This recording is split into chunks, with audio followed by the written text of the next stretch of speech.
ఎన్నో నామాలు, ఎన్నో రూపాలు. ఇలా మనకు ఉజ్జయిని మహాకాళి అమ్మవారు ఇక్కడ సింహవాహిని అయి ఇక్కడ కొలువైంది. మరి ఎన్నో సంవత్సరాలుగా మీరు ఆ అమ్మవారి సేవలో తరిస్తూ ఉన్నారు. మీ అనుభవం ఏమిటి? ఆయి ఆనందవల్లి అమృతకర తల్లి ఆదిశక్తి పరాయి మాయా స్వరూపి స్ఫటికమణమయి మామతంగి శరంగి జ్ఞాని జ్ఞానార్థరూపి నలిన పరిమళి నాద ఓంకార రూపి యోగి యోగాసనస్థ భువన వశకరి సుందరీతే నమస్తే నమస్తే నమః. అమ్మవారికి అభిషేకం చేసేటప్పుడు అమ్మ చిన్న స్వరూపంగా బాలా స్వరూపంగా దర్శనమిస్తుందండి. ఇది టీవీ వాళ్ళు అడిగినారు కాబట్టి చెప్తున్నాము.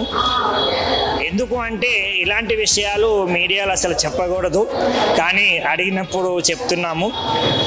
ఎన్నో సంవత్సరాల నుంచి మా తాతగారు కూడా ఇక్కడ అమ్మవారి సేవ చేశారు. తర్వాత మా మేనమామ గారు చేశారు. తదుపరి నాకు ఈ అవకాశం వచ్చింది. గత 30 సంవత్సరాల నుంచి అమ్మవారి సేవలో చేస్తున్నాను. అమ్మవారి బాలా త్రిపుర సుందరి ఉపాసన, కాళీ ఉపాసన అన్నీ కూడా తీసుకున్నాను. అమ్మవారి అనుష్ఠానం చేసేటప్పుడు అమ్మ బాలస్వరూపంలో కనిపిస్తూ ఉంటుంది. ఆ సమయంలో అసలు మేము మాట్లాడలేము, చాలా ఆనందం అనిపిస్తూ ఉంటుంది.